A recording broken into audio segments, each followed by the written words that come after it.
Welcome to explore world with Navida. दोस्तों, comedy king, action और emotion का राजा राजा बाबू गोविंदा, जिनका नाम ही बॉलीवुड फिल्मों की कामयाबी की गारंटी समझा जाए। गोविंदा का फिल्मों में काम हासिल करने की जद्दोजहद, हर साल 5 या 6 हिट फिल्में देना।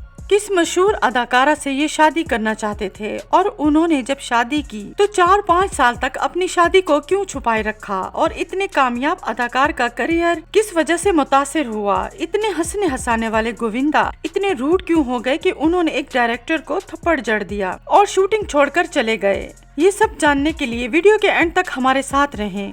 दोस्तों, गोविंदा का पूरा नाम है गोविंद अरुण आहूजा। इनकी पैदाइश हुई 21 दिसंबर सन 1963 में। इनके वालिद का नाम है अरुण कुमार आहूजा, जो एक अदाकार और प्रोड्यूसर थे। इनकी वालिदा निर्मला देवी एक अदाकारा होने के साथ गुलकारा भी थीं। गोविंदा के बड़े भाई कृति कुमार गुलकार, हिदायतकार और फिल्मसाज रहे। इनकी 3 बहनें हैं जिनके नाम ये हैं पद्मा आहूजा, कामनी आहूजा और पुष्पा आहूजा। गोविंदा घर में सबसे छोटे हैं, इसीलिए घर वाले सब प्यार से इनको चीची बुलाते हैं। पंजाबी और सराइकी जबान में चीची छोटी उंगली को कहा जाता है। गोविंदा ने बैचलर ऑफ कॉमर्स की डिग्री हासिल की और नौकरी की तलाश करने लगे। काफी तलाश के बाद जब इनको नौकरी नहीं मिल रही थी तो इनके वालिद ने इनको मशवरा दिया कि शोबिज में अपनी किस्मत आजमाओ। इसी दौरान गोविंदा ने मिथुन चक्रवर्ती की फिल्म डिस्को डांसर देखी, तो इस फिल्म में गोविंदा मिथुन के डांस एक्टिंग से इतने इम्प्रेस हुए कि उन्होंने फिल्मों में ही अपना करियर बनाने का इरादा कर लिया। अपनी डांस और एक्टिंग की कसट्स बनाकर अपने प्रमोशन के लिए प्रोड्यूसर्स और डायरेक्टर्स को जाकर तकसीम कराते और साथ में मुख्तलिफ फिल्म प्रोडक्शन हाउसेज में ऑडिशन भी दिए और खुद में इम्प्रूवमेंट लाने के लिए क्लासेस भी ज्वाइन की। गोविंदा एक्टिंग सीखने गए तो न सिर्फ एक्टिंग मास्टर रोशन साहब, जिन्होंने बड़े बड़े एक्टर्स को एक्टिंग सिखाई, वो गोविंदा को फ्री में एक्टिंग सिखाने पर राजी हो गए। डांस डायरेक्टर सरोज खान ने बिना किसी फीस के गोविंदा को अपने डांस स्कूल में दाखिला दे दिया। क्या यार, 2 भाई भाग रहे, तेरे को तकलीफ हो रही है क्या? एक्शन सीखने जब मास्टर राम के पास पहुँचे तो उन्होंने भी गोविंदा की लगन और शौक को देखते हुए इनको फ्री में फाइटिंग सिखाई। गोविंदा के वालिद ने एक फिल्म प्रोड्यूस की थी जो बॉक्स ऑफिस पर फ्लॉप हो गई थी। इस वजह से इनका पैसा डूब गया और इनके मुआशी हालात इस दर्जा खराब हो गए थे कि इनको अपना घर तक सेल करना पड़ा। इसी दौरान गोविंदा की मुसलसल जद्दोजहद रंग लाई और इनको फिल्मों में पहली बार काम करने का मौका दिया पहलाज नहलानी और प्राणलाल मेहता ने। इनको 2 फिल्में एक साथ मिल गयी। लव 86 इनकी पहली रिलीज फिल्म थी, जबकि फिल्म इल्जाम इनकी पहली साइन की हुई फिल्म थी।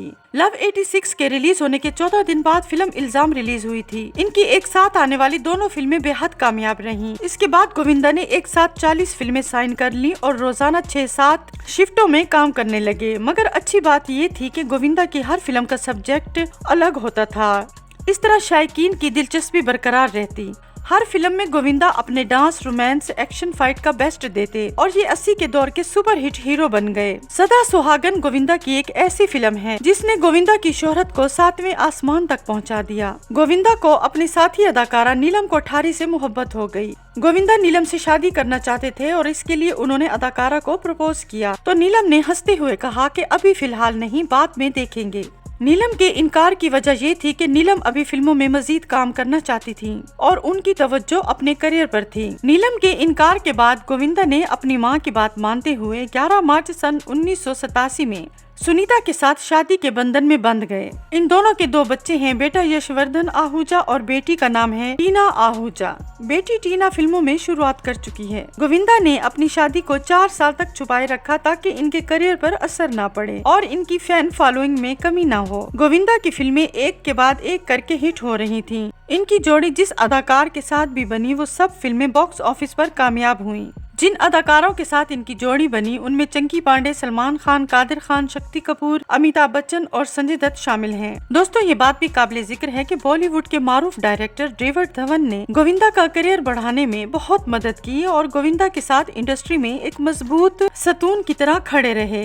इसकी मिसाल सुपर हिट फिल्में आंखें, शोला और शबनम है। गोविंदा ने नीलम के साथ 14 फिल्मों में काम किया है। उन्होंने अपने दौर की सभी अदाकाराओं के साथ काम किया, जिनमें नीलम कोठारी, रवीना टंडन, सुष्मिता सेन, उर्मिला, रानी मुखर्जी, करिश्मा कपूर, सोनाली बिंद्रे, मंदाकिनी और दिव्या भारती शामिल हैं। इन सब अदाकाराओं के साथ गोविंदा की केमिस्ट्री कमाल की थी। गोविंदा की हिट फिल्मों में क्योंकि मैं झूठ नहीं बोलता, जिस देश में गंगा रहता है, पार्टनर 1 और 11, छोटे मियाँ बड़े मियाँ, हद कर दी आपने, अनाड़ी नंबर 1, शोला और शबनम, कुली नंबर 1, राजा बाबू, जान से प्यारा, खुददार, घर में राम गली में श्याम, जीते हैं शान से, इन सब फिल्मों की कामयाबी ने गोविंदा के करियर को 4 चांद लगा दिए और यूं गोविंदा स्टारडम की नंबर 1 कुर्सी पर बैठ गए। गोविंदा जब कॉमेडी की तरफ आए तो लोगों ने इनको शानदार रिस्पांस दिया। यूं 90 का दौर भी गोविंदा के नाम हो गया। कई फिल्में सुबह 9 बजे की शिफ्ट में होती थी, मगर गोविंदा वहां सेट पर शाम 6 बजे पहुंच रहे होते थे। इसकी एक वजह तो ये थी कि गोविंदा ने एक बार फिर माजी की तरह कई सारी फिल्में इकट्ठी साइन कर ली थी, जिस वजह से वो अक्सर फिल्मों के सेट पर या तो पहुँच नहीं पाते या फिर लेट आते थे। इसके अलावा गोविंदा ने एक फिल्म डायरेक्टर को सारी यूनिट के सामने थप्पड़ लगा दिया था।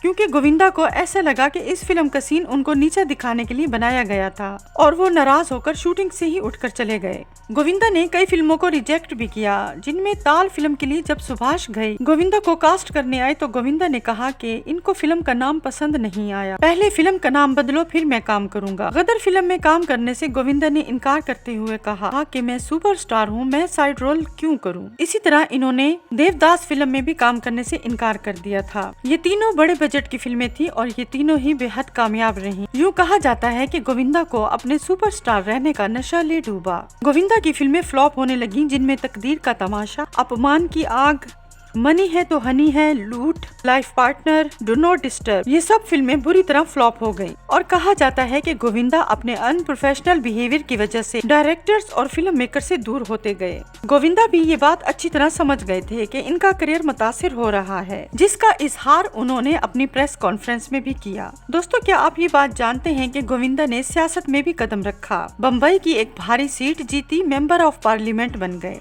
इलेक्शन कैंपेन में इनका एजेंडा था बेहतर ट्रांसपोर्टेशन, सेहत और तालीम, मगर 2008 में गोविंदा ने सियासत छोड़ दी। दोस्तों, ये बात भी बताते चलें कि गोविंदा ने कई टीवी शोज की मेजबानी की है, जिनमें गेम शो जीतो छप्पड़ फाड़ के, 2015 में dance reality show dance super mom, 2021 में बंगाली डांस रियलिटी शो जी बांग्ला डांस सीजन 11 की मेजबानी भी की। सन 2019 में गोविंदा की आखिरी फिल्म थी रंगीला राजा। दोस्तों, गोविंदा एक बेहतरीन अदाकार हैं, जिन्होंने हर फिल्म में, चाहे वो कॉमेडी हो, ट्रेजेडी हो, एक्शन हो, डांस हो, रोमांस हो, अपना बेस्ट दिया। दिलीप कुमार हो या अमिताभ बच्चन या फिर बॉलीवुड के पहले सुपरस्टार राजेश खन्ना हो, गोविंदा ने सबके साथ कंधे से कंधा मिलाकर काम किया और ये साबित किया कि वो किसी से कम नहीं। गोविंदा 165 फिल्मों में काम कर चुके हैं।